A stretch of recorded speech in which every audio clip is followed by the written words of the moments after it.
ನನ್ನ ಟ್ರೋಲ್ಸ್ ಅಲ್ಲಿ night rules ಅಲ್ವಾ ಮತ್ತೆ. ಗೈಸ್ ಇವ್ರು ಏನೋ ನಮ್ಮನ್ನ ಪೆಂಗನನ್ ಮಕ್ಕಳು ಅಂತ ಅಂದ್ಕೊಂಡಿದ್ದಾರೆ ಹಿಂಗೆ. ಸೊ ಇವಾಗ ತಾನೇ ಒಂದು ವೀಡಿಯೋನ ನೋಡಿದೆ. ಅದಕ್ಕೂ ಮುಂಚೆ ಒಂದು 2 ದಿನಗಳ ಹಿಂದೆ ಒಂದು ವಿಡಿಯೋ ಇತ್ತು. ಈ ಬಿಗ್ ಬಾಸ್ ಅಗ್ನಿ ಪರೀಕ್ಷೆ ಏನು ನಡೀತಾ ಇದೆ ಇದರಲ್ಲಿ ಸಂಗೀತ ಮತ್ತು ವಿನಯ್ ಗೌಡ ಅವರು ಒಂದು ಟ್ರಾಲ್ ವಿಚಾರಕ್ಕೆ ಜಗಳ ಆಡ್ತಿರ್ತಾರೆ. ನಿಮಗೆಲ್ಲ ಆ ವಿಡಿಯೋನ ನೋಡಿದವ್ರಿಗೆ ಗೊತ್ತಿರುತ್ತೆ. ಸೊ ಏನಂದರೆ ಅಗ್ನಿ ಪರೀಕ್ಷೆ ನಡೀತಾ ಇದೆಯಲ್ಲ, ಸೊ ಇಲ್ಲಿ ವಿನಯ್ ಗೌಡ ಮತ್ತು ಸಂಗೀತ ಅವರು ತೊಗೊಂಡಿರೋಂಥ ಡಿಸಿಷನ್ನ ಇಟ್ಕೊಂಡು ಜನ ಟ್ರೋಲ್ ಮಾಡ್ತಾ ಇದ್ದಾರೆ. ಆ್ಯಂಡ್ ಅದರಲ್ಲಿ ತಪ್ಪು ಇಲ್ಲ, ಅವ್ರು ಆಡೋದು ಹಂಗೆ ಆಡ್ತಿದ್ದಾರೆ. ಸೊ ಅದಕ್ಕೆ ಜನ ಟ್ರೋಲ್ ಮಾಡ್ತಾ ಇದ್ದಾರೆ. ಆ್ಯಂಡ್ ಅದರಲ್ಲಿ ವಿನಯ್ ಅವರು ಫೋನಲ್ಲಿ ಒಂದು ಟ್ರೋಲ್ಗಳನ್ನು ನೋಡ್ತಾ ಇರ್ತಾರೆ. ಅದರಲ್ಲಿ ಪರ್ಟಿಕ್ಯುಲರ್ ಆಗಿ ಸಂಗೀತ ಶೃಂಗೇರಿ ಅವ್ರನ್ನ ಟ್ರೋಲ್ ಮಾಡಿರೋ ಅಂಥ ವಿಡಿಯೋಗಳನ್ನು ನೋಡ್ತಾ ಇರ್ತಾರೆ. ಇದನ್ನು ಸಂಗೀತ ಅವರು ನೋಡಿ ಬಂದು ಜಗಳ ಆಡೋದಕ್ಕೆ ಶುರು ಮಾಡ್ತಾರೆ. ಜನ ನಮ್ಮನ್ನು ಆ ಥರ ನೆಗೆಟಿವ್ ಆಗಿ ಟ್ರೋಲ್ ಮಾಡ್ತಿದ್ದಾರೆ, ನೀವು ಇಲ್ಲಿ ನಕ್ಕೊಂಡು ಕೂತಿದ್ದೀರಾ ಅಂತ. ಆ್ಯಂಡ್ ಇದು ಸಾಕಷ್ಟು ಜನಕ್ಕೆ ಅವತ್ತೇ ಗೊತ್ತಾಗಿತ್ತು, ಇದು ಸ್ಕ್ರಿಪ್ಟೆಡ್ಡು TRPಗೋಸ್ಕರ ಮಾಡ್ತಿರೋದು ಅಂತ.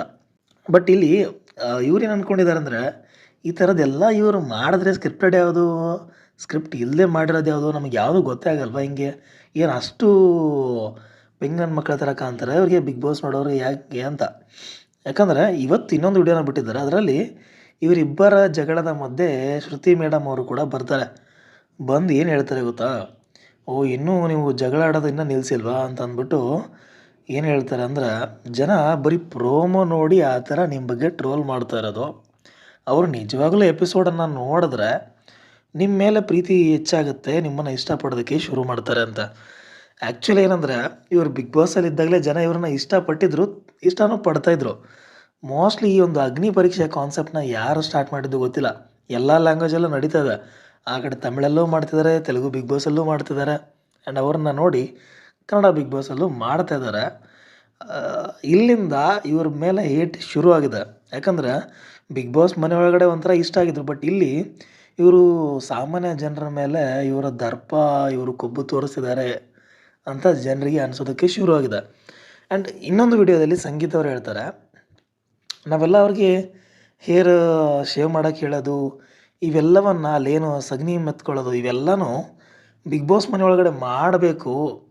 ಸೊ ಅದನ್ನು ಮಾಡೋದಕ್ಕೆ ಇವ್ರಿಗೆ ಕೆಪಾಸಿಟಿ ಇದೆಯಾ ಇಲ್ವಾ, ಇಲ್ಲೇ ಮಾಡೋಕ್ಕಾಗದೇ ಇರೋರು ಬಿಗ್ ಬಾಸ್ ಮನೆ ಒಳಗಡೆ ಮಾಡೋಕ್ಕೆ ಹೇಗೆ ಸಾಧ್ಯ. ಸೊ ಆ ಕಾರಣಕ್ಕೆ ಇದೆಲ್ಲವನ್ನು ನಾವು ಮಾಡಿದ್ವಿ, ಅವರು ಮಾಡಿದ್ರೆ ನಮ್ಗೆ ಗೊತ್ತಾಗುತ್ತೆ ಅನ್ನೋ ರೀತಿಲಿ ಈ ಥರ ಟೆಸ್ಟ್ಗಳನ್ನು ಮಾಡಿಸ್ತಿದ್ದೀವಿ ಅಂತ ಹೇಳ್ತಿದ್ದಾರೆ.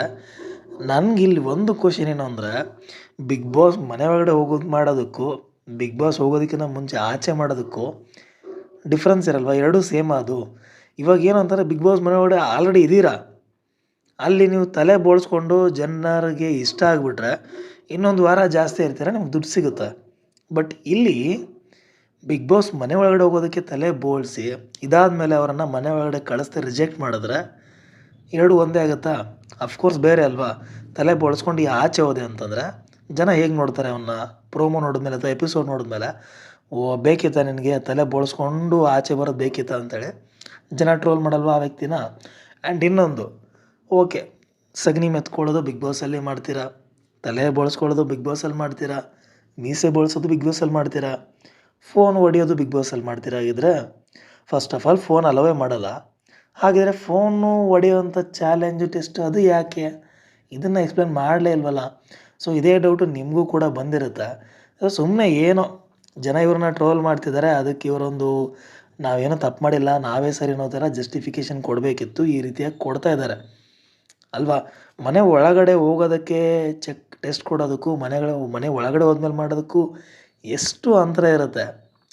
ಇಷ್ಟೆಲ್ಲ ಮಾಡಿ ಸೆಲೆಕ್ಟ್ ಮಾಡಿದ್ರೆ ಓಕೆ, ಇದನ್ನು ಮಾಡಿದ್ರೆ ನಾವು ಪಕ್ಕ ಸೆಲೆಕ್ಟ್ ಮಾಡೇ ಮಾಡ್ತೀವಿ ಅಂತೇಳಿ ಮಾಡಿಸಿದ್ರೆ ready, I am okay.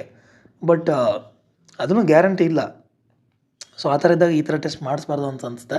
First of all ಈ ಅಗ್ನಿ ಪರೀಕ್ಷೆ ಅನ್ನೋ ಕಾನ್ಸೆಪ್ಟೇ ಇಷ್ಟು ವರ್ಷದಿಂದ ಪ್ರತಿ ಸೀಸನಲ್ಲೂ ಒಂದೊಂದು ಕಾನ್ಸೆಪ್ಟ್ ತಂದಿದ್ದಾರೆ. ಬಟ್ ಈ ಕಾನ್ಸೆಪ್ಟ್ ಮಾತ್ರ ವೆರಿ ವರ್ಸ್ಟ್, ತುಂಬಾ ವರ್ಸ್ಟ್ ಆಗಿದೆ. ಆ್ಯಂಡ್ ಜಡ್ಜಸ್ಗಳಂತೂ ಸೆಲೆಕ್ಷನ್ ಯಾವ ಕ್ರೈಟೀರಿಯಾ ಮೇಲೆ ಮಾಡಿದ್ದಾರೆ ಗೊತ್ತಿಲ್ಲ. ಜಡ್ಜಸ್ಗಳು ಕೂಡ ಅಷ್ಟು ಸೂಟ್ ಆಗಿಲ್ಲ. ಚಂದನ್ ಶೆಟ್ಟಿ ಅವರಂತೂ ಕಾಣ್ತಾನೆ ಇಲ್ಲ. ಇನ್ನು ಶ್ರುತಿ ಮೇಡಮ್ ಅವರು ಯಾವುದೋ ಕಾಲದಲ್ಲಿ ವಿನ್ ಆಗಿದ್ದು, ಬಿಗ್ ಬಾಸ್ ಅಂದರೆ ಏನು ಅಂತಲೇ ಗೊತ್ತಿಲ್ಲದೆ ಇರೋ ಟೈಮಲ್ಲಿ ವಿನ್ ಆಗಿದ್ದು, ಅವ್ರನ್ನ ಇವಾಗ ಜಡ್ಜ್ ಮಾಡಿದ್ರೆ ಅದು ವರ್ಕ್ ಆಗೋಲ್ಲ. ಸೊ ನಿಮಗೂ ಇದೇ ರೀತಿ ಅನಿಸಿದ್ರೆ ಕಮೆಂಟಲ್ಲಿ ತಿಳಿಸಿ. ಅನ್ನೋದ್ರೆ ನಾನೇನಾದರೂ ತಪ್ಪಾಗಿ ಹೇಳ್ತಿದ್ರೆ ಅದನ್ನು ಕೂಡ ತಿಳಿಸಿ. ನನಗೆ ಅನಿಸಿರೋದೇ ನಿಮಗೂ ಅನಿಸಿದ್ರೆ ಕಮೆಂಟಲ್ಲಿ ಕಮೆಂಟ್ ಮಾಡಿ. ಸೊ ಹೋಪ್ ನಿಮಗೆ ವಿಡಿಯೋ ಇಷ್ಟ ಆಗಿದೆ ಅಂತ ಅನ್ಕೊತೀನಿ. ವಿಡಿಯೋ ಇಷ್ಟ ಆಗಿದ್ದರೆ ಲೈಕ್ ಮಾಡಿ, ಶೇರ್ ಮಾಡಿ, ಆ್ಯಂಡ್ ಚಾನಲ್ನ ಸಬ್ಸ್ಕ್ರೈಬ್ ಮಾಡಿ. Thank you.